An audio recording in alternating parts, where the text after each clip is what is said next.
Shalom, shalom, peuple de Dieu.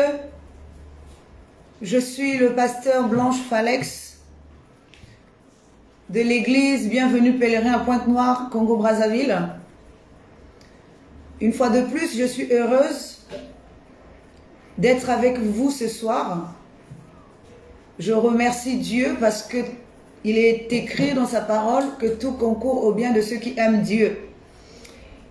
Et surtout, je remercie Dieu parce qu'il a permis que ce soir, que je vienne encore une fois de plus sur la page de l'évêque Sitou Sitou pour parler de sa part. Et je remercie également l'homme de Dieu, l'évêque Sitou Sitou et son épouse, maman Nathalie, de m'avoir invité à parler de la part de Dieu sur leur page aujourd'hui. Je suis ravie d'être là ce soir et j'espère que Dieu, et je sais que Dieu nous fera du bien. Et avant toute chose, je vais rendre des actions de grâce à Dieu. Nous allons prier. Seigneur tendre Père, nous voulons te rendre des actions de grâce. Merci pour ce moment que tu nous accordes dans ta présence. Parle au travers de ma bouche pour édifier un esprit, pour édifier un corps, pour édifier une âme. Seigneur mon Dieu, fais que ensemble, Seigneur, nous faisons croître le royaume et que nous dépeuplons le royaume terrestre pour faire croître le royaume céleste. Béni sois-tu pour tout tes hauts faits et bienfaits parmi nous, au nom de Jésus. Amen. Alors, je reviens vers vous. Comme vous le savez, je bénis également tous les hommes de Dieu qui m'ont précédé. Et surtout, je bénis Dieu qui a parlé à travers de leur bouche. Parce que, comme vous le savez, chacun apporte la part qu'il a reçue de Dieu. Ce soir également, moi aussi, j'apporterai la part que j'ai reçue du Seigneur. Et notre thème, c'est la manifestation de la gloire de Dieu. Nous allons tirer mon enseignement de ce soir du livre de Luc chapitre 15, du verset 8 au verset 9. Nous allons lire au nom de notre Seigneur Jésus-Christ. Ou quelle femme, si elle a 10 drachmes et qu'elle en perde une, n'allume une lampe, ne balaie la maison et ne cherche avec soin jusqu'à ce qu'elle la retrouve. Lorsqu'elle l'a retrouvée, elle appelle ses amis et ses voisines et dit: réjouissez-vous avec moi, car j'ai retrouvé la drachme que j'avais perdue. Alléluia. Alors, je disais que notre thème général, donc je vais avoir ce sous-thème également, la manifestation de la gloire du Seigneur. C'est notre thème, mais aussi mon sous-thème de ce soir. Alors, la manifestation de la gloire de Dieu. Comment manifester la gloire de Dieu dans la vie d'un homme, dans notre vie? Pourquoi cette gloire, la plupart du temps, n'est pas manifeste au milieu des hommes? La gloire de Dieu, pourtant, est en chacun de nous, mais elle n'est pas manifeste. Mais pourtant, elle n'est pas impossible, c'est pas impossible qu'elle se manifeste. En fait, je dirais que pour manifester la gloire de Dieu dans la vie d'un homme ou dans notre vie, il faut réunir certaines conditions. C'est de ces conditions que j'aimerais parler ce soir. Ce n'est pas parce que nous allons dire à quelqu'un reçois, qu'il y aura la manifestation de Dieu ou de la gloire de Dieu dans la vie de cette personne. Je pense que cette personne doit réunir les conditions pour que la manifestation de la gloire de Dieu puisse opérer dans notre vie ou dans la vie de la personne. Parmi ces conditions que nous devons réunir, je vais parler d'une condition que moi je trouve primordiale. Il y en a d'autres, mais ce soir je vais parler d'une condition et j'en parlerai sous 5 formes. Donc, parmi les conditions que l'homme doit réunir en lui-même, nous allons parler de la disposition intérieure. C'est l'une des conditions très importantes. Car on ne peut pas parler de la manifestation de la gloire de Dieu sans parler d'abord de la disposition intérieure qu'un homme peut avoir avant de manifester cette gloire. Parce que la gloire ne se manifeste pas n'importe comment. Elle se manifeste lorsque on la déclenche. Elle se manifeste lorsque on réunit les conditions. C'est pour ça que pour moi ce soir, je veux parler de la disposition intérieure, mais je vais l'aborder sous 5 formes. Alors, la première forme, donc la première disposition, c'est la prise de conscience. Tout homme qui naît dans le monde, dans le sens physique, est d'abord un homme charnel, un homme animal. Il n'est pas d'abord un homme spirituel, il devient un homme spirituel par la suite. Mais avant de devenir un homme spirituel, il commence d'abord par avoir une prise de conscience. Il doit d'abord se rendre compte qu'il est dans un mauvais état d'esprit ou dans une mauvaise nature afin qu'il commence à chercher la nouvelle nature. Donc il y a d'abord la prise de conscience. S'il n'y a pas une prise de conscience dans l'homme, l'homme ne change pas. L'homme n'entreprend pas une marche vers son changement ou encore vers l'homme spirituel. Parce que nous le savons que la parole de Dieu nous dit qu'il y a d'abord un homme animal et ensuite vient l'homme spirituel. Mais nous ne pouvons pas atteindre l'homme spirituel si nous ne sommes pas conscients de notre état d'homme animal en nous et que nous aspirons ou voulons quitter cet homme animal pour entrer dans l'homme spirituel. Donc il faut d'abord qu'il y ait une prise de conscience. Lorsque nous avons une prise de conscience, c'est à ce moment-là seulement que nous pouvons nous engager pour entreprendre une marche qui est spirituelle aussi vers l'homme spirituel. Donc nous quittons l'état d'homme terrestre pour aller vers l'état d'homme spirituel. Donc la prise de conscience, est donc le début d'un processus de disposition intérieure. La prise de conscience est le début de la disposition intérieure. C'est le début, la prise de conscience. Alors, à l'image de cette parole, de cette femme qui est dans cette parole, qui nous illustre correctement la prise de conscience. Il nous est dit que cette femme va se rendre compte qu'elle a perdu une drachme, alors qu'elle en avait 10. La question que nous pouvons nous poser, comment s'est-elle rendue compte qu'elle avait perdu une drachme?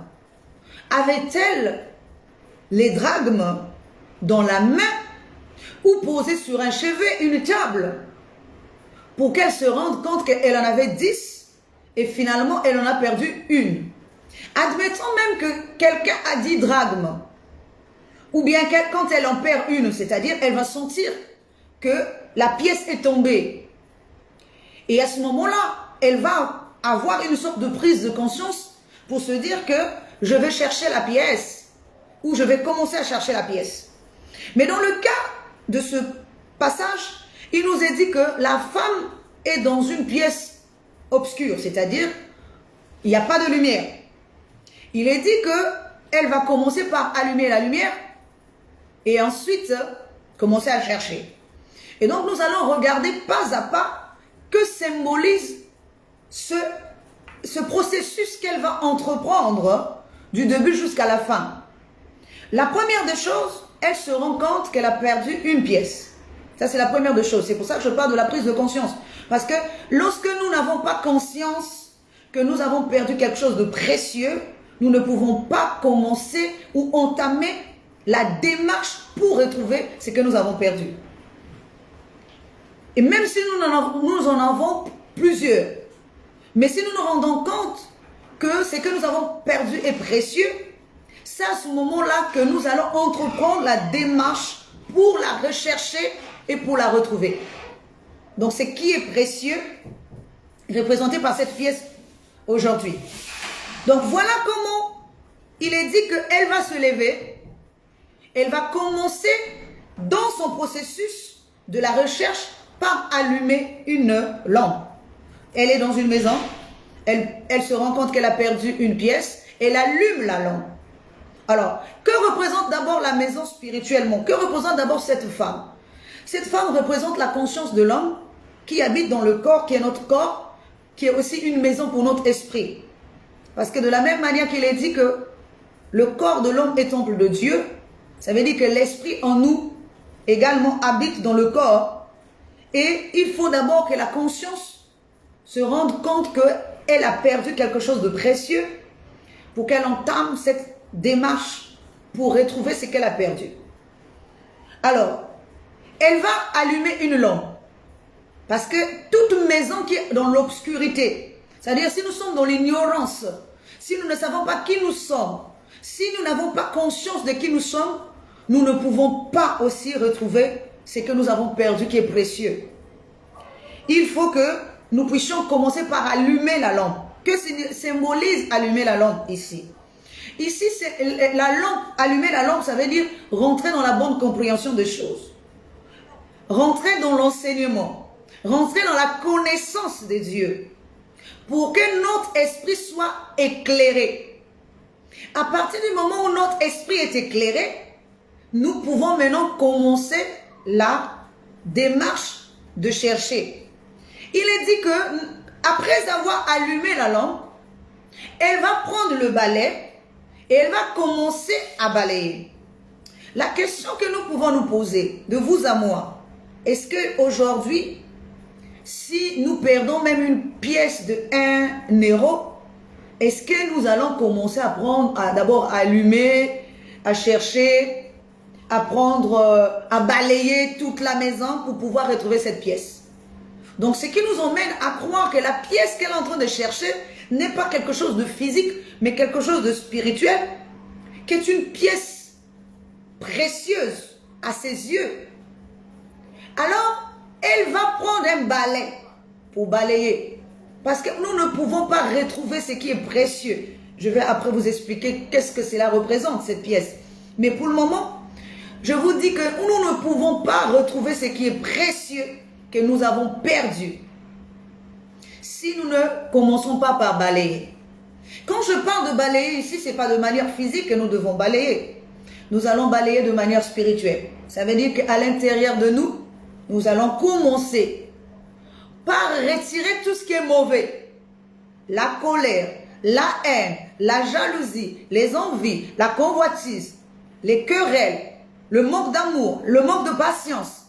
Tout ça, c'est une sorte de saleté qui nous empêche. Si nous avons la bonne compréhension, nous allons savoir qu'il faut que nous puissions nous débarrasser de tous ces esprits qui est comme une saleté à l'intérieur de nous et qui nous empêche de retrouver ce qui est précieux en nous-mêmes. Alors, nous allons commencer par balayer notre intérieur. Comme le Seigneur Jésus a fait lorsqu'il est rentré dans le temple de Jérusalem. Il a chassé les commerçants et les marchands qui étaient là. Parce qu'il a dit qu'il est écrit, ma maison sera appelée maison de prière. Or, la maison de Dieu, ce n'est pas un bâtiment physique, mais c'est l'homme que nous sommes. Donc, lorsqu'on nettoie, on enlève tous ces commerçants, tous ces marchands qui font du trafic de commerce à l'intérieur de nous, nous balayons la maison, nous nettoyons. C'est pour ça qu'il est également dit, lorsque un esprit impur sort d'un homme, s'en va, ne trouvant point de repos, il revient, lorsqu'il trouve sa maison balayée et nettoyée, il s'en va prendre cet autre esprit plus méchant que lui. Lorsqu'il revient, l'état de cette personne devient pire. Ça veut dire la maison, c'est vous et moi. Lorsque nous nettoyons, nous balayons la maison, il faut également que nous puissions remplacer l'esprit qui est sorti de nous par un autre esprit plus puissant. Ça veut dire le Seigneur en nous. Voilà. Donc, lorsque nous balayons dans le physique, personne de nous ne prend un balai, commence à balayer toute sa maison pour chercher une pièce de 1 euro qu'il a perdu. Non, personne. Ou qu'elle a perdu. Donc, nous voyons ici qu'il ne s'agit pas d'une pièce physique, comme je l'ai dit tantôt, mais d'une pièce qui est spirituelle.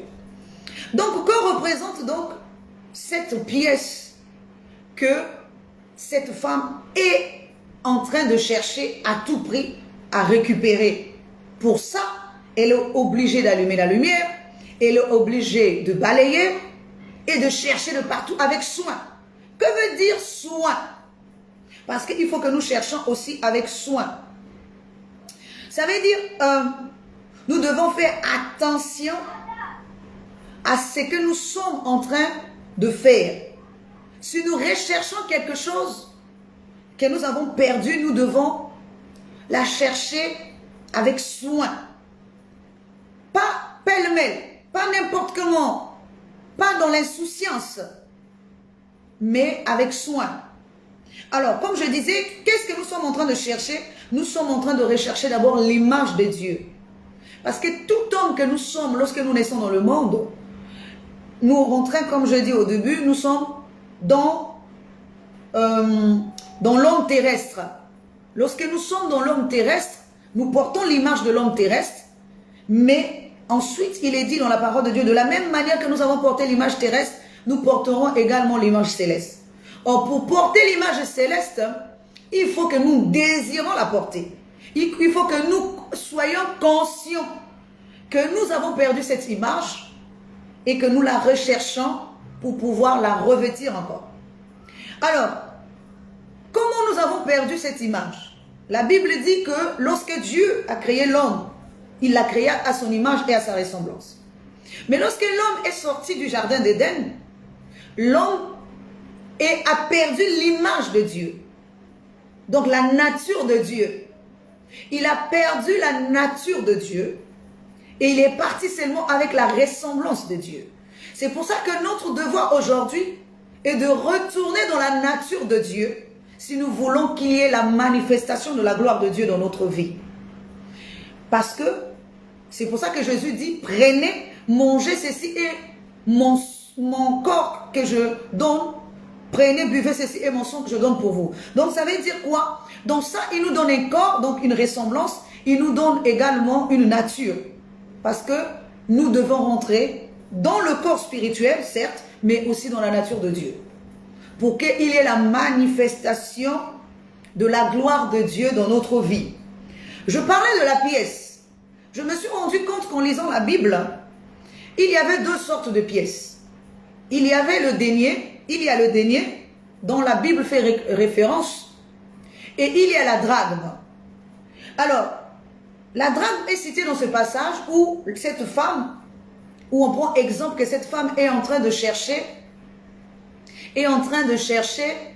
une pièce, donc la drachme. Mais, de l'autre côté, il nous est dit que lorsque certaines personnes vont poser la question à Jésus, devons-nous payer le tribut à César? Jésus va répondre, montrez-moi le denier que vous avez. Et sur le denier, il y avait une image, une effigie. Et il y avait l'effigie de César. La Bible dit, Jésus va poser la question, quelle est l'effigie qui se trouve sous cette pièce? Et eux, ils vont répondre que c'est l'effigie de César. Et lui, il va répondre, rendez donc à César ce qui est à César et à Dieu ce qui est à Dieu. Ce qui veut dire quoi? L'image de César doit retourner à lui. C'est comme on dit, l'image terrestre doit retourner à la terre. Et l'image de Dieu à Dieu. C'est-à-dire, de la même manière qu'il est dit dans Ecclésias chapitre 12, verset 9, il est dit que la poussière retournera à la terre telle qu'elle y était et l'esprit à Dieu qu'il a donné. Donc, il faut que nous puissions rendre à Dieu toute la gloire qui lui revient pour qu'il y ait aussi manifestation de la gloire de Dieu dans nos vies. Donc, la manifestation ne vient pas comme ça. Il faut quand même qu'il y ait quelque chose qui se passe entre nous et Dieu. Alors, la parole de Dieu nous dit que une fois que cette femme a retrouvé l'image ou encore la pièce qu'elle avait perdue, qu'est-ce qu'elle va faire? Elle va appeler les amis, elle va appeler les voisines pour se réjouir avec elle. De vous et moi, est-ce que dans le physique, lorsque nous perdons une pièce de 1 euro, est-ce que lorsque nous la retrouvons, nous appelons nos voisins, nos voisines, nos amis pour fêter avec nous? Non. C'est parce que ce qu'elle a retrouvé, c'est l'image de Dieu qu'elle avait perdue. Ça veut dire que notre conscience, lorsque nous retrouvons l'image de Dieu, nous devons nous réjouir. Ça doit être un sujet de réjouissance. C'est comme aujourd'hui, je suis en train de prêcher. Lorsque je prêche, je suis dans la joie, je me réjouis. Parce qu'à l'intérieur de moi, j'ai retrouvé l'image de Dieu et je partage ma joie avec vous tous qui me suivez. Ma joie est grande parce que j'ai retrouvé l'image de Dieu à l'intérieur de moi. Et je suis obligé de partager ma joie avec vous pour que vous aussi soyez des participants à cette réjouissance. C'est comme une fête. Comme lorsqu'on dit, celui qui ramènera un pécheur de la voie qu'il s'est égaré, sauvera non seulement une âme, mais couvrira une multitude de péchés. Donc, et également, il est dit que lorsqu'un pécheur se convertit, il y a de la joie dans le ciel. Ça veut dire que lorsque nous retrouvons l'image de Dieu, c'est-à-dire nous rentrons dans la nature de Dieu, lorsque nous prenons conscience de la divinité qui est en nous, il y a une réjouissance. Je suis dans la joie et je fais appel à mes voisines. Les voisines ici, c'est toutes les consciences qui vont comprendre ce que je suis en train d'expliquer. Toutes les consciences, parce qu'on ne parle pas de voisins. Or, les voisins, c'est le corps. On parle des amis et voisines. Ça veut dire que on parle de toutes les consciences qui sont proches et qui sont éloignées. Le but d'exprimer, de prêcher, c'est justement de ramener la conscience intérieure comme conscience extérieure de l'homme à se réjouir avec nous parce que nous avons retrouvé l'image de Dieu. Nous avons retrouvé Dieu à l'intérieur de nous, à l'intérieur de notre corps qui est son temple. Nous nous réjouissons de cela. Ça, c'est la première disposition que l'homme peut prendre. Parce que il y a le déni, comme je dis, il y a aussi la drachme. Donc l'image de Dieu se trouve sur aussi une pièce qui est représentée par la drachme que notre conscience doit rechercher à tout prix. Premièrement, en étant conscient qu'elle a perdu quelque chose. Deuxièmement, en allumant la lampe, c'est-à-dire de rentrer dans la bonne compréhension, dans le bon enseignement. Troisièmement, en commençant à balayer notre intérieur spirituellement parlant, en dégageant ce qui est mauvais en nous. Troisièmement, en prenant soin de chercher. Et nous prenons soin de chercher jusqu'à ce que nous allons retrouver. Nous ne cherchons pas avec négligence, mais nous cherchons avec obéissance. Nous recherchons avec dévouement, avec engagement. Nous recherchons avec amour. Parce que, sincèrement, si nous n'avons pas d'amour envers les uns et les autres, nous ne pouvons jamais trouver Dieu en nous. Parce que Dieu se manifeste là où il y a l'amour, là où il y a la patience, là où il y a le respect, là où il y a l'unité. Dieu se manifeste déjà à l'intérieur de chacun de nous s'il voit que nous nous sommes disposés correctement à nous préparer, à être promptes, donc avec soin, à balayer, à nettoyer, mais aussi à prendre soin de ce que de la recherche. Parce que nous ne cherchons pas pêle-mêle n'importe comment. Nous cherchons avec soin. Parce que nous cherchons Dieu où? À l'intérieur de nous, avec obéissance, avec amour, avec patience, avec bénédicité, tempérance, avec la piété, la vertu. Nous cherchons Dieu avec tout ça. Nous ne cherchons pas Dieu n'importe comment. Et il ne pourra jamais se manifester dans toute sa gloire s'il n'y a pas toutes ces choses. C'est pour ça qu'il dit, l'amour excuse tout, l'amour pardonne tout, l'amour n'est point envieux, l'amour ne soupçonne point le mal, l'amour ne s'irrite point, l'amour est patient, l'amour pardonne. Dans tout ça là, c'est chercher avec soin. Lorsque nous cherchons réellement à revêtir l'image de Dieu, à revêtir le Christ en nous, nous devons chercher avec soin. Chercher Dieu avec soin, dans la patience, dans la persévérance, dans l'amour du prochain. Ton prochain n'est pas ton ennemi. Et nous avons tous un ennemi commun. Notre ennemi, c'est le diable. Nous devons nous unir pour le vaincre. Nous ne sommes pas ennemis. Alors nous ne pouvons pas, il ne peut pas avoir de manifestation de la gloire de Dieu dans notre vie si nous cherchons notre propre intérêt. Si nous ne cherchons pas l'intérêt commun, l'intérêt collectif, l'intérêt du royaume. Nous cherchons notre propre intérêt. Nous élevons notre égocentrisme. Nous élevons notre vanité. Nous prenons les autres de haut. Non, nous ne cherchons pas avec soin dans ces cas-là. Mais si nous cherchons avec humilité, avec amour, le Christ va se manifester en nous. Nous allons trouver le Christ en nous. Parce qu'il n'est pas à l'extérieur de nous, mais il est à l'intérieur de nous. Il réside en nous. Il n'est pas le Dieu de l'extérieur, il est le Dieu de l'intérieur. Alors, nous allons rentrer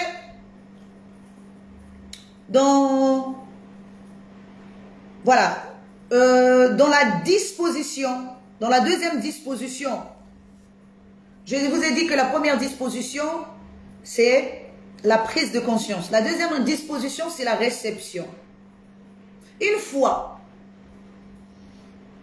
que nous sommes en train de rechercher Dieu, nous sommes en train de rechercher la manifestation de Dieu, nous sommes en train de rechercher l'image de Dieu en nous. Mais comment allons-nous le recevoir? Comment allons-nous recevoir cette image en nous? Est-ce que nous avons pris des dispositions pour recevoir cette image? Pour qu'elle s'installe en nous, pour qu'elle s'asseye, pour qu'elle vive avec nous, à l'intérieur de nous, pour qu'elle soit prompte à agir. Est-ce que nous avons pris des dispositions pour le recevoir? Parce que de la même manière que nous invitons quelqu'un, par exemple, je prends un exemple. Nous voulons que le président Macron, ou peu importe Sassou Nguesso, peu importe un ministre, peu importe quelqu'un de physique, nous voulons recevoir quelqu'un d'important de cet ordre-là pour qu'il vienne chez nous. Maintenant, si nous voulons l'inviter, nous allons nous préparer à la réception, n'est-ce pas? Nous n'allons pas ne pas nous préparer à le recevoir. C'est quand même un homme important. C'est quand même soit un président, soit un ministre, soit un roi. Mais comment nous allons le recevoir? Il faut bien que nous prenions des dispositions à recevoir. Alors, nous allons prendre un exemple de réception. Comment recevoir le ministre? Comment recevoir le roi de rois? Comment recevoir le Seigneur de tous les seigneurs à l'intérieur de nous? Nous allons prendre cet exemple dans l'histoire de la Sunamite. Vous connaissez cette histoire. Il est dit que cette femme Sunamite avait l'habitude de voir Élisée passer. Et à un moment donné, elle va chercher à accueillir Élisée dans sa demeure. Ici, la demeure, ça va être toi et moi. Et ici, Élisée va représenter le Seigneur que nous devons recevoir chez nous. Et elle va commencer à mettre en place un processus de réception pour mieux recevoir l'homme de Dieu, le Seigneur, le Maître à l'intérieur de nous. Première des choses, elle va commencer par bâtir une chambre haute. Alors, la chambre haute ici, nous ne devons pas la voir comme une chambre haute physique. Pourquoi? Parce que si nous prenons cet même exemple, cette femme sunamite avait déjà une maison. Si on parle de chambre haute, ce n'est pas de la manière où nous estimons en se disant que non, nous allons prendre une chambre, une pièce et nous allons réserver ça rien que pour lui. Non. Elle a commencé par bâtir une chambre haute. Qu'est-ce que cela symbolise? Ça veut dire avoir une haute estime de Dieu à l'intérieur de soi-même. Parce que beaucoup de chrétiens n'ont pas une haute estime de Dieu. Les gens, beaucoup, sont en train, pensent que c'est un slogan de dire que Dieu est en moi. C'est un slogan de dire que Dieu habite en moi ou bien que je sers Dieu. Ce n'est pas un slogan. Ce n'est pas un slogan avoir une haute estime de Dieu. Une haute estime de Dieu. Nous devons aimer Dieu. Comment je vais dire ça? Plus que notre père, plus que notre mère, plus que nos enfants, plus que notre mari, notre femme, plus que tout au monde, l'argent, plus que le bien matériel, plus que tout ça. Plus que tout le bien matériel du monde, nous devons aimer Dieu, lui donner la première place dans notre existence. Quand un chrétien ne comprend pas ça, il fera toujours des erreurs. Aimons Dieu au premier degré de tout notre cœur, notre âme, notre esprit, notre conscience, de tout notre être. Ça veut dire que nous l'estimons. Nous lui donnons de la valeur. Nous l'élevons au-dedans de nous. À l'intérieur de nous, il ne peut pas avoir autre chose que Dieu. On pense Dieu.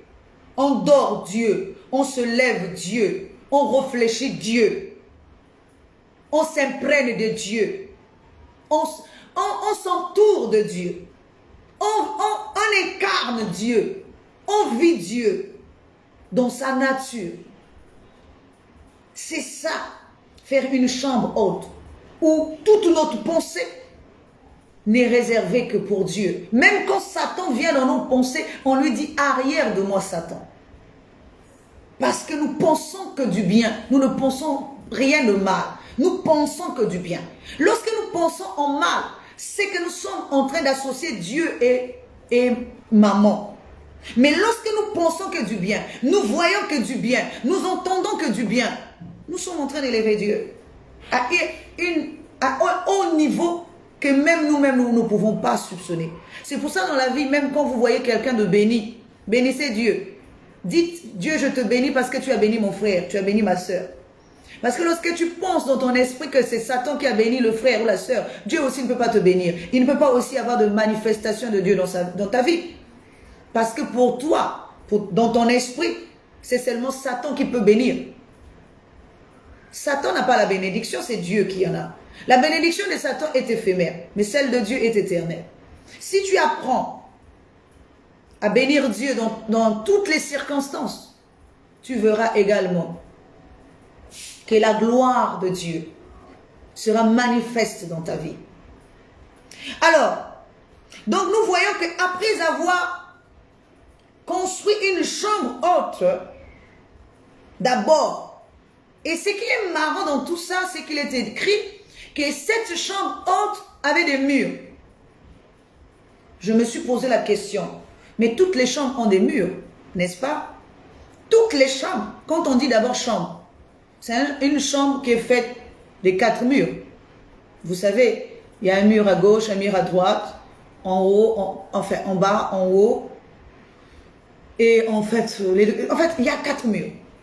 Mais comment on nous dit encore qu'elle a construit une chambre, mais elle a encore mis les murs? Alors là, je me suis posé la bonne question. Que symbolisent ces murs? que représentent ces murs. Les murs ici représentent la discipline. Ça veut dire que lorsque Dieu est à l'intérieur de nous et que nous lui avons donné sa place, nous devons ériger les murs à l'intérieur de nous pour veiller sur notre divinité, sur l'image de Dieu que nous avons retrouvée, sur Dieu qui est à l'intérieur de nous. C'est pour ça que Jésus pouvait dire aux disciples, veillez, ou encore vous n'avez pas su veiller 1 heure, parce qu'ils devaient veiller sur leur divinité, qui était Jésus. C'est la même chose que nous, les êtres humains, nous devons faire. Nous devons veiller sur notre divinité. Comment? En empêchant le mal de rentrer en nous. C'est-à-dire, nous mettons les barrages. Nous mettons les barrières entre le mal et le Dieu qui est en nous. Parce que lorsque le mal entre en nous par la haine, par la convoitise, par les querelles, par la médisance, tout ce qui rentre en nous est en train de chercher un chemin pour aller éteindre ce qui est précieux en nous. Donc Dieu à l'intérieur de nous. Il ne rentre pas en nous pour rien. C'est nous-mêmes qui ouvrons la porte. Lorsque nous commençons à convoiter, lorsque nous commençons à avoir de la haine, nous laissons la haine rentrer en nous. La jalousie, tout ça, là, quand ça commence à pénétrer, ça va détruire ton esprit. Ça passe par ton esprit, mais pour aller détruire ce qui est précieux en toi.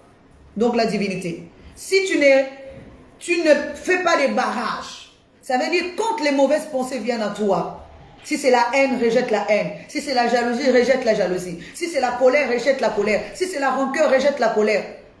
La rancœur. Si c'est le manque de pardon, rejette tout ça. L'infidélité, l'impudicité, rejette tout ça. Fais des barrages. L'ivrognerie, l'excès des tables, toutes ces choses ne sont pas bonnes pour nous, pour notre esprit et pour la divinité qui est au-dedans de nous.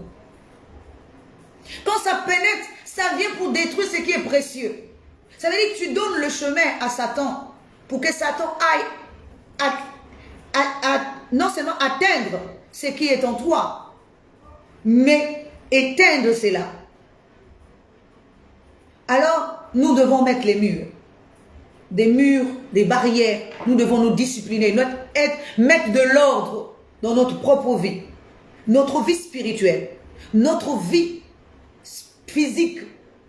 Dans tous les sens, nous devons mettre de l'ordre. Nous devons nous discipliner, intérieurement et extérieurement.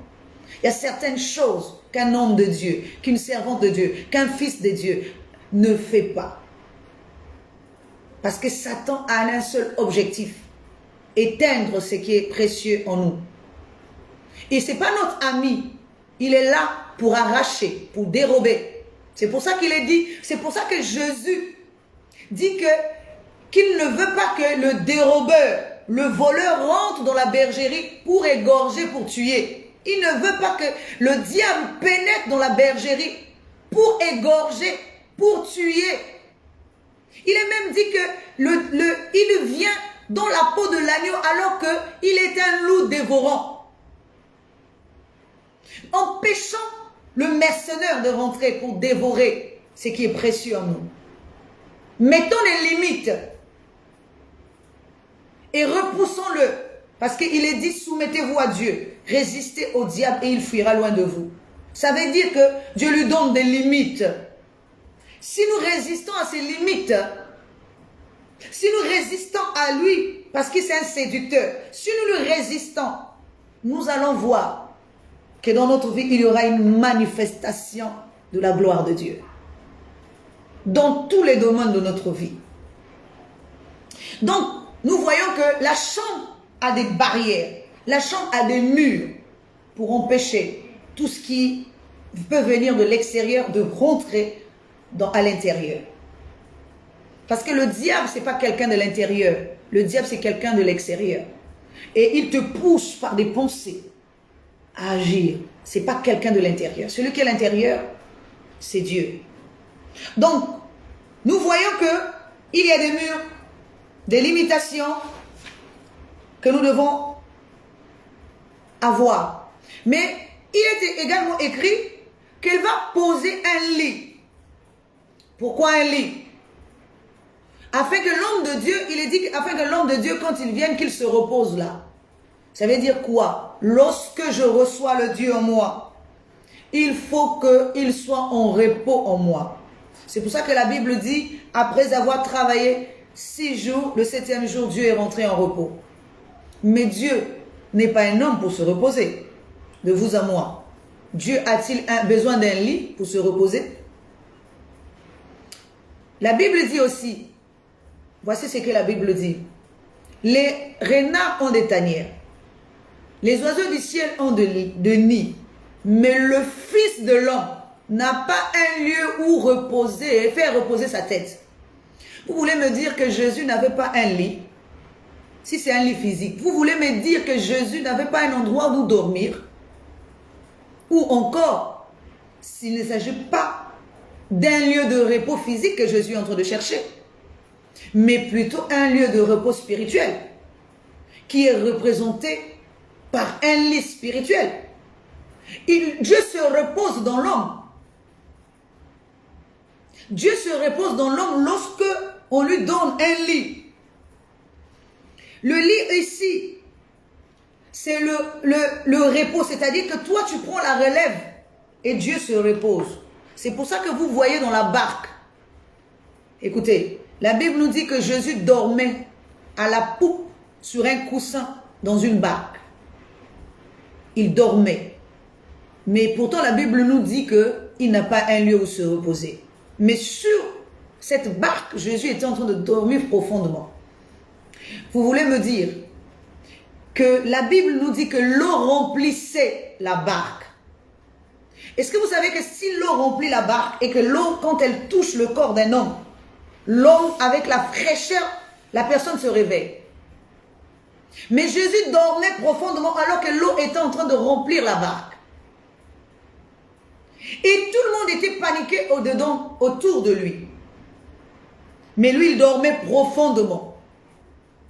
Ça veut dire quoi? Il avait trouvé du repos. Mais il a été dérangé. Pourquoi? Parce que les disciples étaient incapables de se défendre tout seuls. Quand Dieu se repose en nous, ça veut dire que nous sommes capables de nous défendre. Pourquoi? Parce qu'il nous lègue sa puissance. Voici ce qu'il dit. Je vous ai donné le pouvoir de marcher sur le serpent, sur le scorpion. Il nous a légué sa puissance. Donc, il nous a donné les capacités. Voici, je vous ai donné le pouvoir de marcher sur le serpent et les scorpions. Donc, il faut que nous lui donnons une place, que nous ne soyons pas des femmes querelleuses. Vous savez, voici ce qui est encore dit. Il vaut bien habiter à l'angle d'un toit que de partager la maison avec une femme querelleuse. La femme querelleuse ici, c'est vous et moi. Notre conscience qui tous les jours se plaint de tout et de rien.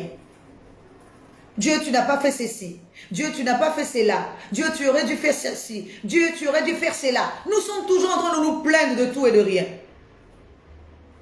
Comment voulons-nous que Dieu puisse se manifester en nous si nous-mêmes n'avons pas conscience que Dieu habite en nous et qu'il peut agir en nous, au lieu de nous plaindre tous les jours? Alors, Dieu ne peut pas partager la maison, c'est-à-dire nous, le corps, avec une femme querelleuse. Mais il partage la maison avec une femme qui n'est pas querelleuse. Donc, il faut un lit pour la réception. Il faut aussi une table. Ça veut dire que la table ici, ce n'est pas une table physique, mais une table, ça veut dire la connaissance. Il faut que nous disposons des fruits de l'esprit pour que Dieu consomme. Dieu ne consomme pas les fruits de la terre, c'est-à-dire, il ne consomme pas les fruits de la terre, il consomme les fruits de l'esprit. Il ne consomme pas les fruits physiques, mais il consomme les fruits de l'esprit. Comme je le disais tantôt, la bénédiction, la patience, l'amour, la persévérance, ce sont des fruits de l'esprit. Et c'est ce que Dieu consomme. Préparons-lui une table avec toutes ces choses afin qu'on consomme, afin qu'il se manifeste. Vous savez que la Bible nous dit que même Isaac, pour bénir son fils, il fallait d'abord qu'il mange. avant de bénir, avant qu'il y ait manifestation, avec que la grandeur de Dieu se manifeste dans notre vie, il faut que nous puissions offrir à Dieu un corps saint, un corps nettoyé, mais avec toutes les vertus qui vont avec. Il faut aussi une chaise, c'est-à-dire lui donner la première place, le trône en nous. Ce sont les dispositions que l'être que nous sommes doit prendre pour que Dieu puisse manifester sa gloire. Parce que nous devons réceptionner Dieu en grande pompe, en lui donnant tout ce qu'il faut. Donc, un lit, une table, une chaise, un chandelier, ça veut dire éclairer notre esprit par la parole de Dieu. Si la maison n'est pas éclairée, lui, il ne vient pas dans l'obscurité. Il ne vit pas là où il y a l'obscurité, dans les ténèbres, non, il vit là où il y a la lumière. Alors, c'est à nous de prendre toutes ces dispositions pour que la chambre soit éclairée, soit allumée et que Dieu se manifeste aussi en nous. Ça, c'est pour la deuxième disposition. La troisième disposition, nous allons parler de l'échange. L'échange ici, c'est donne-moi, moi aussi je te donne. Ça, c'est la troisième disposition. Il faudra que nous soyons disposés à donner, c'est-à-dire à donner notre corps éphémère en offrande à Dieu, afin que lui, il nous donne en retour un corps éternel. Si nous ne sommes pas disposés, comme Jésus a donné son corps comme une offrande de bonne odeur à Dieu, vous savez, il y a certaines personnes qui disent, faites ce que je vous dis, mais ne faites pas ce que je fais. Ça veut dire qu'ils donnent en offrande le corps de quelqu'un d'autre au lieu de donner son propre corps. Mais si moi je fais la volonté de Dieu, moi-même, je suis le modèle, donc je dispose mon corps pour que Dieu agisse en moi, pour qu'il y ait une manifestation de Dieu en moi. La gloire de Dieu doit se manifester en moi. Donc je lui offre mon corps. Et ça, nous allons prendre l'image de Élie avec la veuve de Sarepta. Vous connaissez vous tous cette histoire. Élie, Dieu l'envoie vers cette veuve pour qu'elle lui donne à manger. Et quand Élie arrive, Élie va pas demander à la femme de lui faire à manger directement. Il va lui poser la question, qu'as-tu chez toi? Et la femme va répondre, j'ai un peu d'huile et un peu de farine. Est-ce que vous savez que pour qu'il y ait échange, il faut d'abord que nous sachions qu'est-ce que nous avons réellement en nous. Qu'est-ce que nous avons? Qu'as-tu chez toi? Qu'as-tu dans ta maison? Ta maison ici, c'est l'intérieur de toi. Qu'as-tu? Qu'as-tu que tu n'as pas reçu? Et ce que tu as, c'est quoi? Est-ce que tu connais? Parce que chacun de nous, nous avons reçu un talent. Chacun de nous a un talent. Mais qu'est-ce que tu as? Qu'as-tu chez toi? Elle va répondre, j'ai un peu d'huile et un peu de farine. Ça symbolise quoi? L'onction et le corps. C'est-à-dire la farine, on forme un pain, on forme un gâteau. Voici maintenant ce que Élie va dire. Fais-moi un gâteau, prépare-moi un gâteau afin que je mange. Mais il ne va pas lui dire que en mangeant, il y aura un échange. Elle va répondre d'abord, moi je voulais préparer un gâteau pour manger afin que moi et mon fils, nous puissions manger et mourir. Mais elle dit, non, ne fais pas d'abord ça. Prépare-moi un gâteau que moi je mange. Et après que l'homme de Dieu ait mangé, voilà comment l'homme de Dieu va le bénir.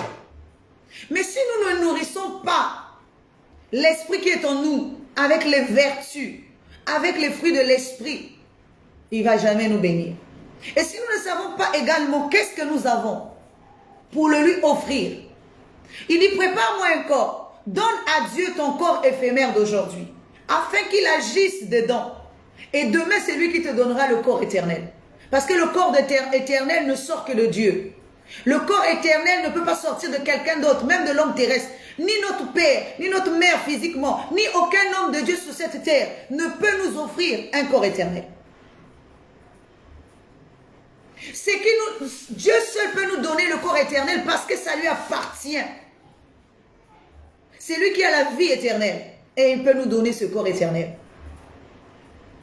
Alors, si tu ne donnes pas d'abord ce que tu as d'éphémère aujourd'hui, si tu es infidèle dans peu de choses, comment Dieu pourra te donner les grandes choses? Si tu es infidèle pour peu de choses, pour ce qui est les choses viles,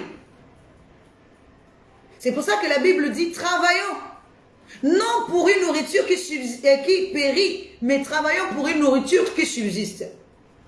C'est dans Jean chapitre 6, verset, je crois, 40.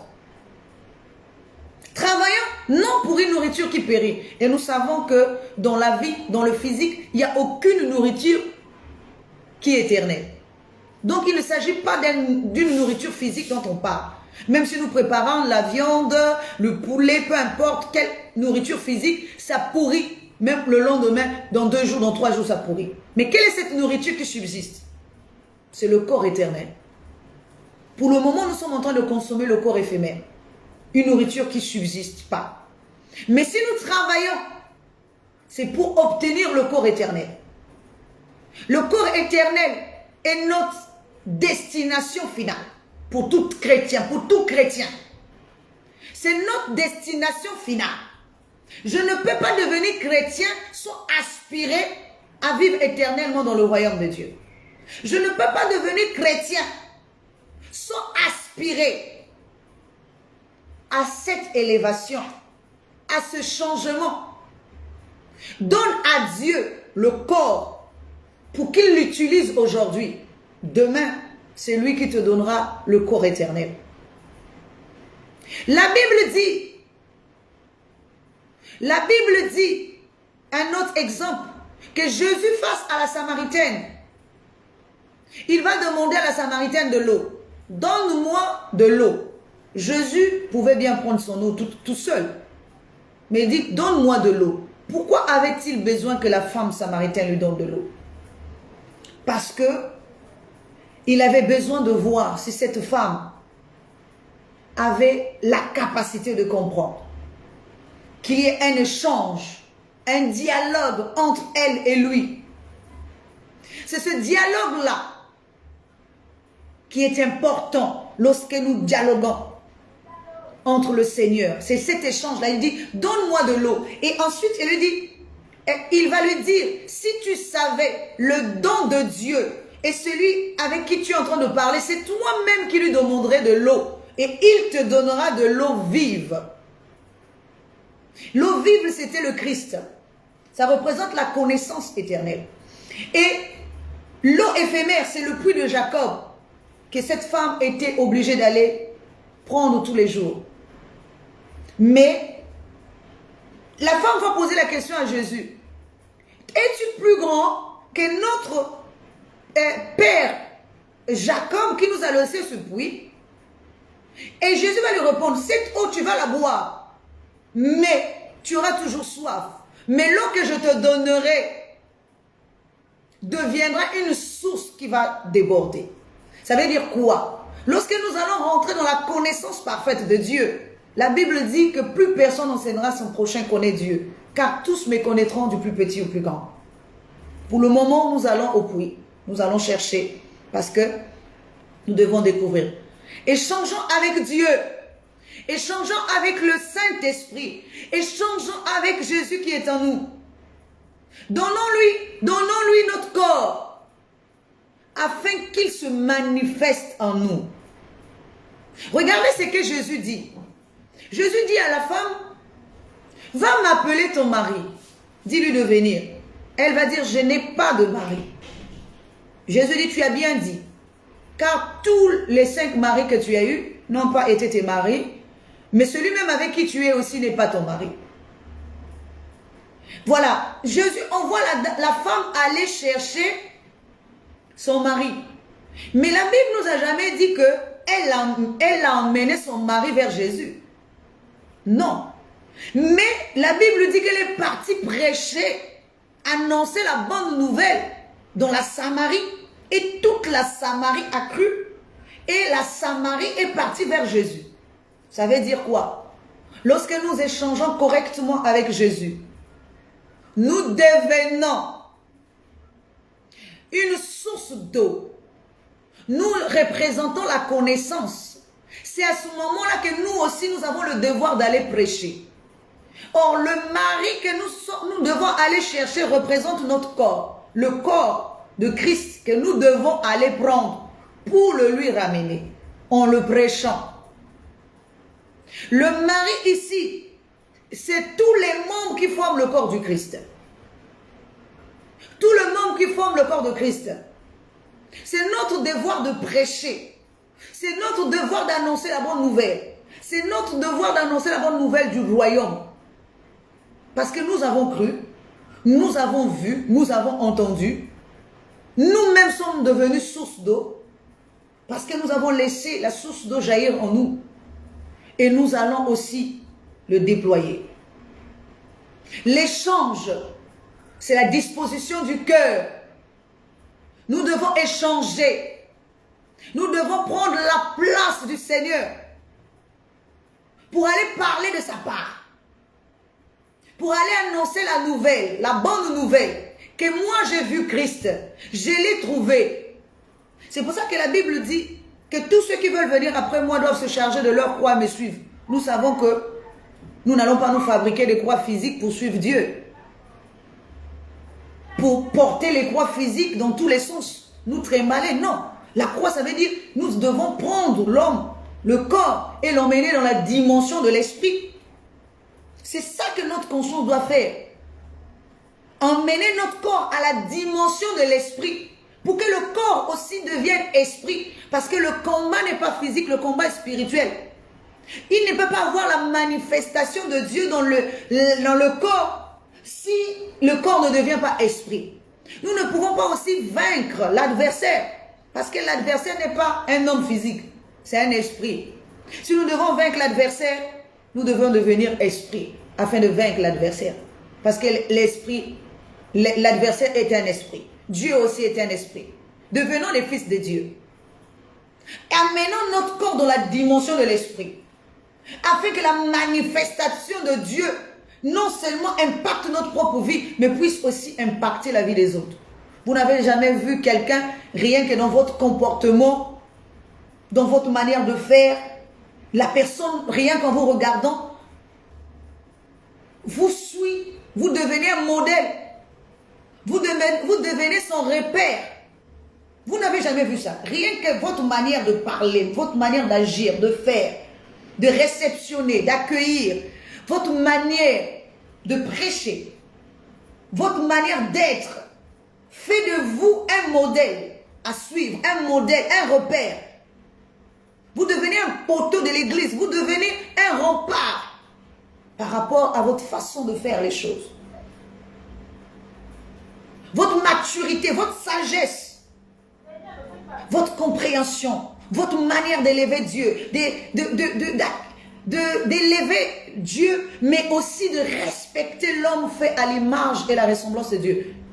Peu importe ce qu'il est, ce qu'il incarne, vous respectez Dieu à travers l'homme que vous voyez. Parce que vous ne voyez pas Dieu physiquement. Voici ce que Jésus dit. Jésus dit, ce que vous faites au plus petit d'entre mes enfants, c'est à moi que vous le faites. Ce que vous ne faites pas aussi au plus petit d'entre mes enfants, c'est à moi que vous ne le faites pas. Donc même le plus petit d'entre les fils de Dieu, que tu ne respectes pas, sache que tu n'es pas en train de respecter Dieu, parce que tu n'as jamais vu Dieu physiquement. Quand tu es insolent, quand tu dénigres les autres, quand tu méprises les autres, quand l'égocentrisme prend le dessus sur tout le monde, qui a envahi tout ton corps, ton être, sache que tu n'es pas en train de respecter Dieu. Tu n'as pas compris encore comment tu dois marcher avec lui. Que c'est pas toi de te manifester, mais tu dois lui laisser la place. C'est pour ça que Paul pouvait dire que ce n'est plus moi qui vis, mais Christ en moi. Donc le Paul devait laisser la place au Christ en lui. Paul devait s'effacer. Paul devait laisser la place. C'est pour ça que Jean-Baptiste aussi dit que moi je diminue, que lui il croisse. Échange avec Dieu. Toi, diminue, diminue, laisse-lui la place. Laisse-lui agir, laisse-lui se manifester. Quand il va se manifester, là, la gloire de Dieu sera palpable. Parce que ce n'est plus toi qui vis, mais c'est lui qui vit en toi. Mais si Christ vit en toi, il faut qu'on voie la gloire de Dieu. Il faut qu'on voie sa manifestation. Il vit en toi et il n'y a pas de manifestation. Il n'y a pas la gloire de Dieu. Paul l'a dit. Il courait vers un but. Son but, c'était la perfection. Et une fois qu'il atteint, c'est pour ça qu'il pouvait dire les souffrances d'aujourd'hui ne seront égalées à la gloire à venir. Parce qu'il ne voyait pas les souffrances d'aujourd'hui. Il ne voyait que la gloire à venir. Sa gloire était d'atteindre la dimension du Christ. Il devait échanger, c'est-à-dire effacer le Paul en lui. Paul devait se taire, Paul devait diminuer pour laisser la place au Christ. Laissons la place au Christ. Laissons Christ s'exprimer en nous. Laissons Christ prendre la première place au-dedans de nous. Échangeons notre place avec lui. Que nous puissions rentrer à l'intérieur, que lui, il vienne à l'extérieur.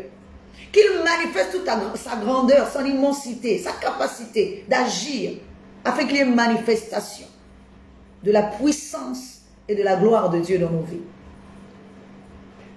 Échangeons avec lui. Emmenons notre corps dans la dimension de l'esprit. Et cédons la place à l'extérieur au Christ en nous.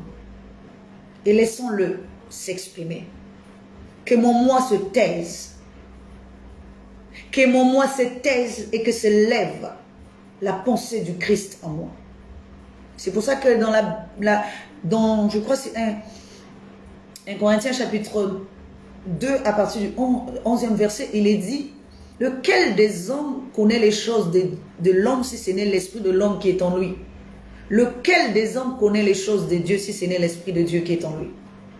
Si nous voulons vivre selon l'homme, nous allons connaître que les choses de l'homme.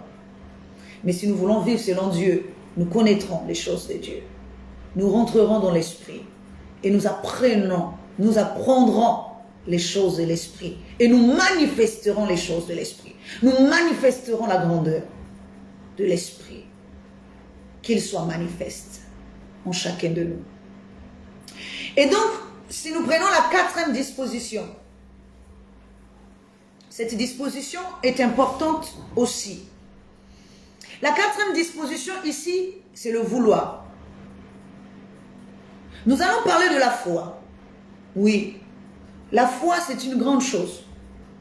Mais s'il n'y a pas le vouloir qui accompagne la foi, on ne peut rien faire. Je vais prendre un exemple. Voici ce qui est écrit. Apocalypse chapitre 3, verset 20. Voici, je me tiens à la porte et je frappe. Quiconque entend ma voix, ouvre la porte.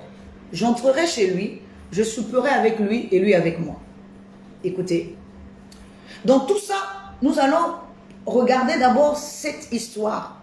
Jésus dit, je me tiens à la porte et je frappe. Quiconque entend ma voix. Donc d'abord, il y a une disposition. Entendre la voix. La voix ici, ce n'est pas la voix physique, c'est la voix de l'enseignement.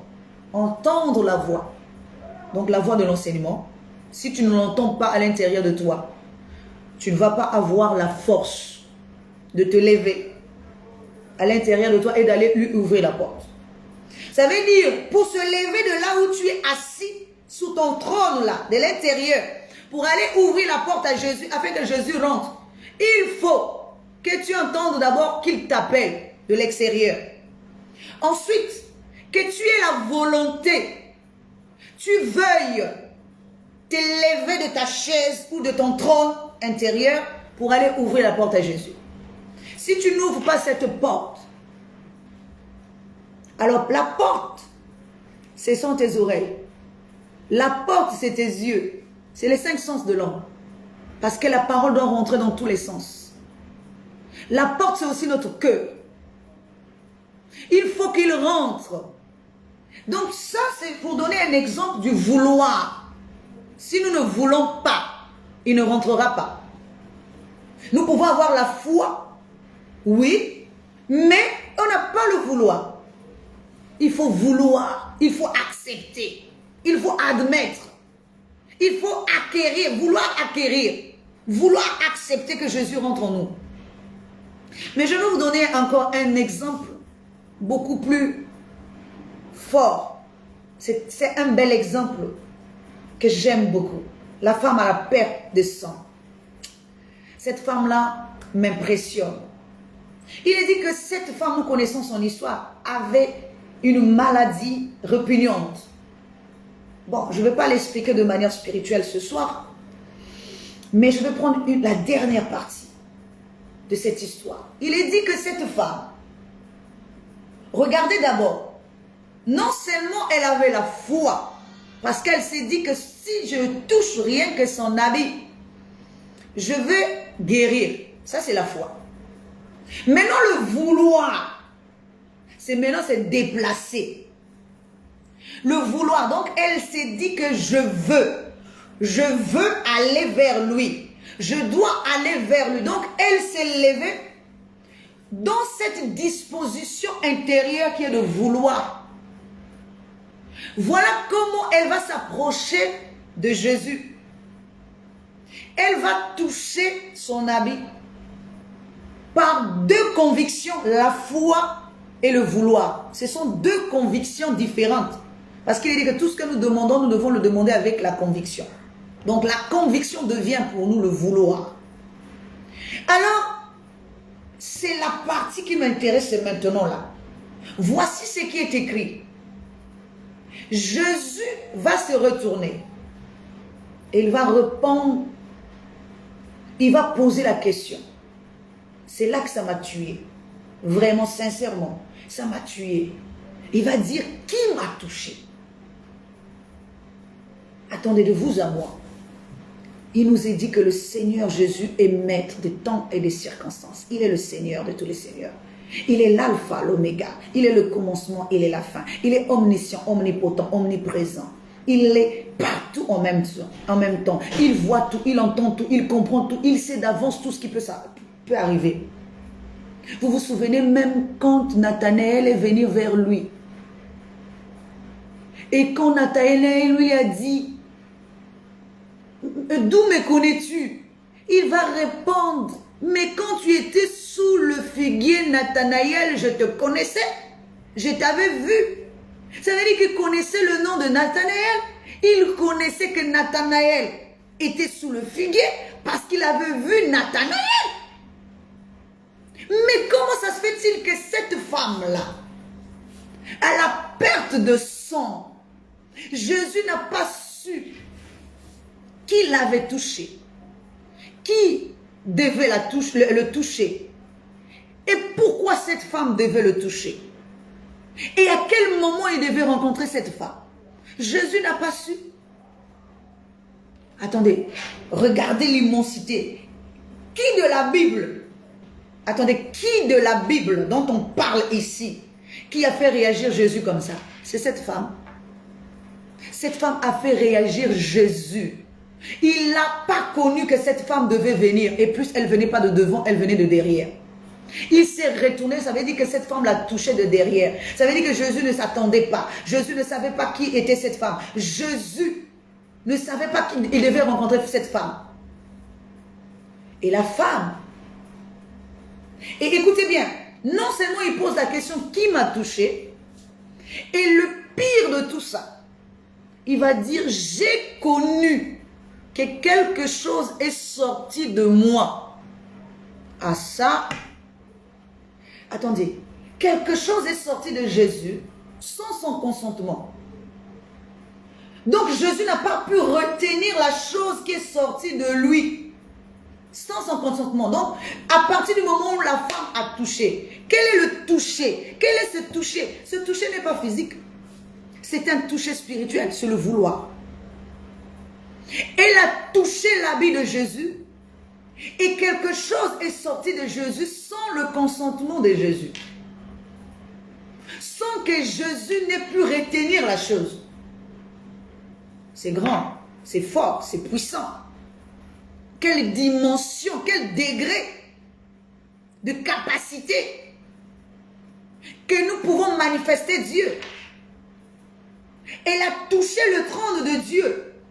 Qu'est-ce qu'elle a pu faire de fort qui a pu ébranler le trône de Dieu?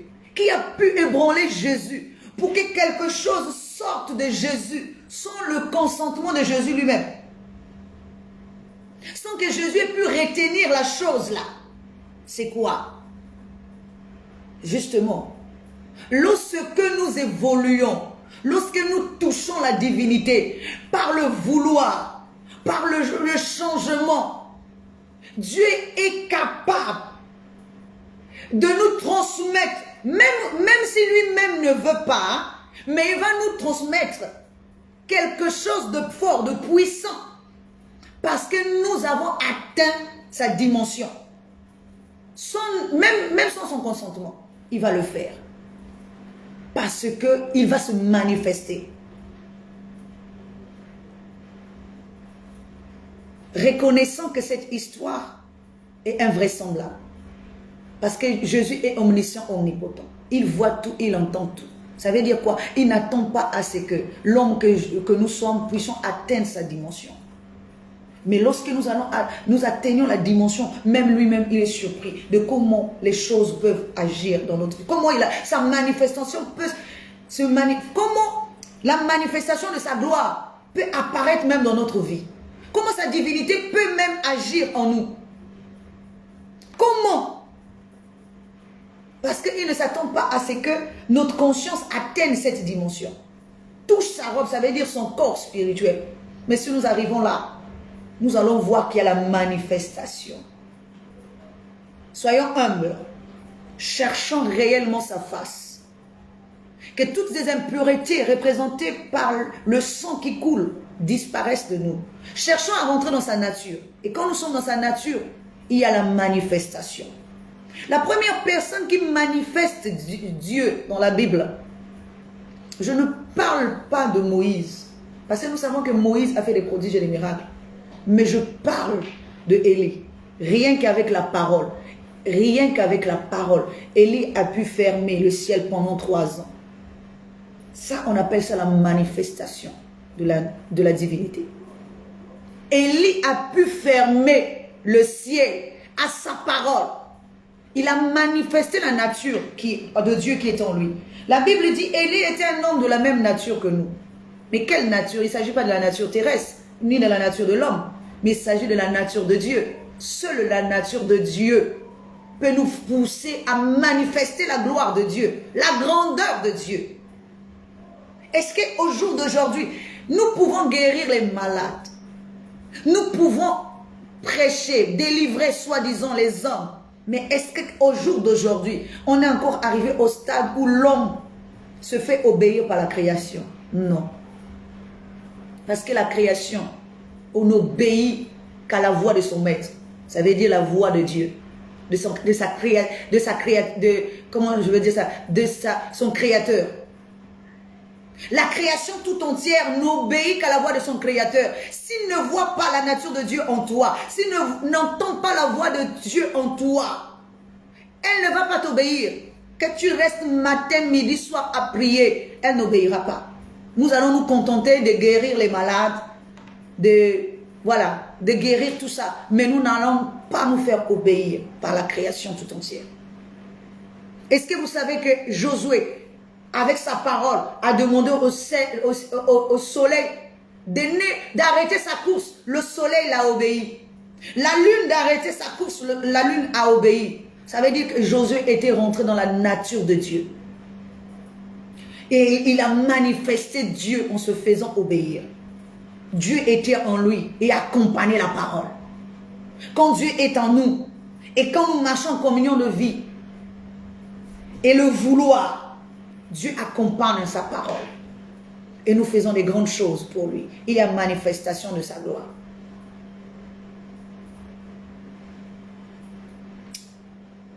Alors, je dis bravo à cette femme. Parce que c'est une dimension élevée que de faire agir Dieu. Même quand lui, il ne s'attend pas. Dieu ne peut pas être surpris. Mais la Bible nous dit que Jésus a été surpris. Quelle grandeur. Quelle immensité. Ça veut dire quoi? Seule une conscience pure peut emmener Dieu à agir ainsi. Si nous n'atteignons pas la pureté, si nous n'atteignons pas la perfection, l'excellence, Dieu ne peut pas agir comme ça.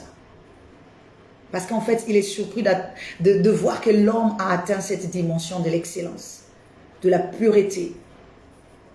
Et la 5e disposition, qui est ma dernière disposition, c'est la soumission. Nous ne pouvons pas avoir de manifestation de Dieu dans notre vie si nous ne sommes pas soumis à l'Esprit de Dieu. Et je vais prendre un premier exemple. Marie de Magdala. Marie de Magdala était assise aux pieds du Seigneur. Pendant que Marthe était préoccupée à faire tout ce qui est extérieur, les choses du monde. Mais Marie de Magdala, elle, était préoccupée à connaître les choses du royaume, à connaître les choses intérieures, les choses de l'esprit.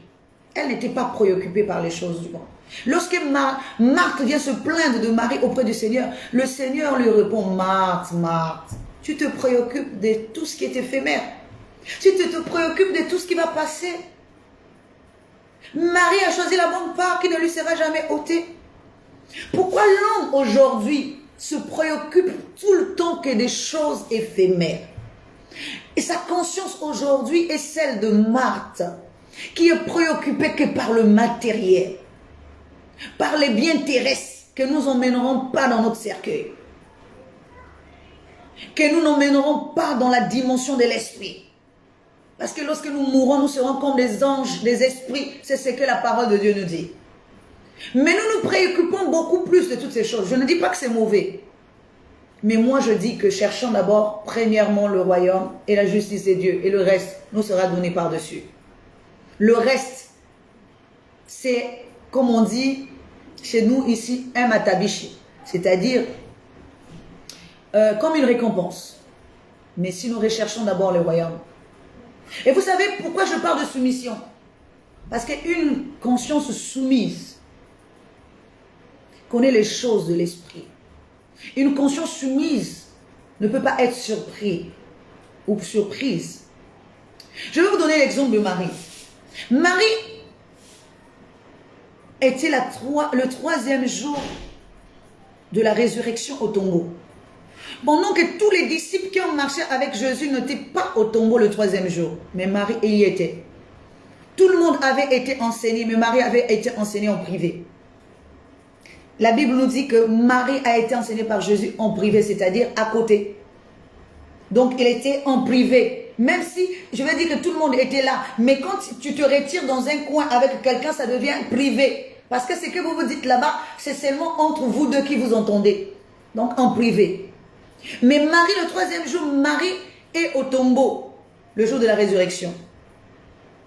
Ça, c'est la première preuve, preuve que Marie a compris les choses de l'esprit. Parce qu'elle avait su que le Seigneur devait ressusciter le 3e jour. La deuxième preuve, lorsque Jésus ressuscite d'entre les morts, dans Marc chapitre 16, verset 9, il est dit que Jésus a apparu tout d'abord à Marie de Magdala. Pourquoi Jésus n'a-t-il pas cherché les disciples? Pourquoi Jésus n'a-t-il pas cherché les disciples? Pourtant, ce sont les 12 disciples qui ont marché avec lui. Il pouvait chercher les disciples. Jean, Jacques, Matthieu, tout le monde. Mais il n'a pas cherché tout le monde. Il a cherché Marie de Magdala. Parce que Marie de Magdala représente une conscience qui était soumise au Christ, qui est soumise auprès de l'époux. Une conscience soumise. Et voilà que Jésus va lui dire, va annoncer, va dire à tes frères que je suis ressuscité des morts. Ça veut dire quoi? Il ne confie pas le ministère de la résurrection à l'homme, mais il confie le ministère de la résurrection à une femme. Ça veut dire une conscience soumise. Cette Marie même, qui était autrefois pécheresse, qui était autrefois habitée par 7 démons, que Jésus a délivré, elle est devenue celle qui va porter la nouvelle de la résurrection de Jésus. Un ministère puissant. Parce que dans les choses de Dieu, il y a 2 ministères. Il y a plusieurs ministères, je veux dire. Je ne parle pas des ministères en tant qu'apôtre et tout. Je veux parler du message. il y a deux messages. Le message de la mort de Jésus, c'est-à-dire la mauvaise nouvelle. On annonce la mort et la bonne nouvelle. Donc nous aujourd'hui, lorsque nous prêchons Jésus, nous ne prêchons pas la mort de Jésus, mais nous prêchons la résurrection. Et cette résurrection, c'est un ministère. Nous prêchons le ministère de la résurrection qui a été confié à une femme. Va dire à tes frères que je suis ressuscité. Si beaucoup des hommes ne comprennent pas ça, c'est pour ça que d'autres hommes, quand ils disent que la femme n'a pas le droit de prêcher, ils n'ont pas compris qu'il ne s'agit pas d'une femme physique ici, il s'agit de la chair qui doit se taire dans l'église qui est le corps de Christ, ou bien le corps de l'homme, mais il ne s'agit pas de la femme qui est épouse de Dieu. Il s'agit de la femme, parce qu'il y a la femme qui est mère et la femme qui n'est pas mère. La femme mère a le droit de prêcher, comme Déborah, d'être juge, comme Déborah, d'être mère en Israël. Ça veut dire qui apporte la bonne nouvelle. Marie de Magdala n'a pas été choisie par hasard pour apporter la bonne nouvelle. Marie de Magdala a été choisie parce qu'elle était une conscience soumise au Christ. Une conscience qui a compris tout l'enseignement que le Christ l'a déversé. C'est pour ça qu'il pouvait lui confier le ministère de la résurrection. Va dire à tes frères. Et pour confirmer que ce que Jésus a dit, il fallait que Jésus se manifeste. Là, nous allons rentrer maintenant dans la manifestation de la gloire. Il est dit que les disciples étaient dans une maison haute, dans une chambre haute. Tout était fermé. Maintenant, comment je vais dire ça? Pour confirmer les dires de Marie de Magdala, que Jésus était ressuscité. Jésus a apparu dans cette chambre haute, en prouvant que réellement il avait ressuscité. Donc, il a confirmé les dires de Marie de Magdala. Et là, ça s'appelle la manifestation de la gloire de Dieu. Il a manifesté la parole là. C'est-à-dire la parole a été prêchée. La parole a été annoncée. Maintenant, pour affirmer cette parole, Jésus s'est manifesté. Dans cette chambre haute, il a apparu pour que tout le monde le voie, qu'il est réellement. Que Marie de Magdala ne les a pas menti. Que Marie de Magdala a dit la vérité. Que le Christ était ressuscité. Et que c'était elle qui avait reçu le sceau du ministère de la résurrection. Et que les autres, tous comme ils étaient, ils avaient le ministère de la mort de Jésus, mais pas le ministère de la résurrection. C'est pour ça que Marie de Magdala était le 3e jour au tombeau et elle a vu tout ce qu'elle pouvait voir. C'est qu'elle a vu, personne d'autre n'a vu ça. Donc plusieurs versions de cette même histoire. Il est dit premièrement, Marie de Magdala a vu un jeune. Ce sont les mystères. Hein. Elle a vu un jeune assis à la place de Jésus. Jésus n'était plus là. Elle a vu un jeune. Dans une autre version, il est dit qu'elle a vu 2 anges. C'est que les autres n'ont pas vu. Mais elle les a vus. Elle a vu 2 anges qui lui disaient, pourquoi cherchez-vous d'entre les morts celui qui est ressuscité? Donc elle a vu 2 anges. Et la Bible dit dans une autre version, parce qu'il y a 4 versions, vous savez, de l'évangile. Mais chacune des versions apporte quelque chose de différent. Dans une autre version, il est dit qu'elle a vu un homme, croyant cet homme était un jardinier. Elle a dit, Seigneur, où avez-vous mis son corps? Et quand Jésus va parler, elle va reconnaître que c'est la voix du maître. Elle va dire, Rabbi. Et quand elle veut toucher Jésus, Jésus dit, non, laisse-moi monter d'abord auprès de mon Père. Qui a vu tout ça? C'est Marie de Magdala. Une femme. si nous prenons de manière terre à terre. Mais spirituellement, ça veut dire la conscience qui est disposée, la conscience qui est soumise au Seigneur. Elle voit tout, elle entend tout, elle comprend tout et elle manifeste la grandeur de Dieu. Marie de Magdala a vu les miracles, a vu une disposition, a vu en fait les choses incroyables mais vraies. Mais en réalité, ce n'est qu'une même histoire. Pourquoi on raconte ça sous plusieurs formes? La même histoire. D'un coup, on dit qu'elle a vu un jeune homme assis à la place de Jésus. En fait, en réalité, c'est toujours lui-même Jésus. Mais sous sa forme d'un homme renouvelé, de la jeunesse éternelle, le nouveau homme. Elle a vu deux anges. C'est toujours Jésus sous deux formes. Elle a vu Jésus sous une forme unie. Elle a vu Jésus sous ses formes, spirituellement parlant, que les autres n'ont pas vu. Alors, pour confirmer que ce qu'elle disait était vrai, que ce n'était pas de fausseté. Lorsque nous sommes dans la vérité, restons dans la vérité. Jésus finit toujours par manifester la vérité. Lorsque nous disons des choses, nous faisons des choses qui sont vraies, ce n'est pas la peine de chercher à nous justifier. Laissons Dieu nous justifier. Laissons Dieu témoigner. Laissons Dieu mettre son sceau sous ce que nous sommes en train de dire. Mais laissons Dieu manifester sa grandeur dans ce que nous sommes en train de faire. Il est puissant. Il est vrai. Il est juste. Si nous devenons des femmes soumises, des épouses soumises à l'intérieur de nous, tout homme, je dis bien, je ne parle pas d'une femme physique, mais je suis en train de parler de la conscience qui est soumise. Si nous devenons des consciences soumises, nous verrons la grandeur et la manifestation de Dieu. Nous allons voir les choses que peut-être d'autres n'ont pas vues. Nous allons entendre les choses, nous allons comprendre les choses et nous allons les manifester au nom de notre Seigneur, en son nom. Parce que Dieu ne va pas descendre sur la terre pour venir faire ce que nous pouvons faire à sa place. Il va nous céder sa grandeur. Il va nous céder sa puissance. Et nous allons agir en son nom. Voilà, en gros, ce que je voulais dire. Ces 5 dispositions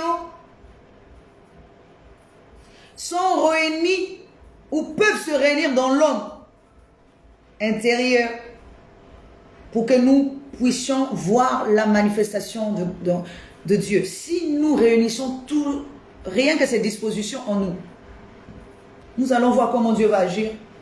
Nous allons voir comment, même ce que nous cherchons physiquement, même le matériel viendra à nous. Parce que nous sommes disposés.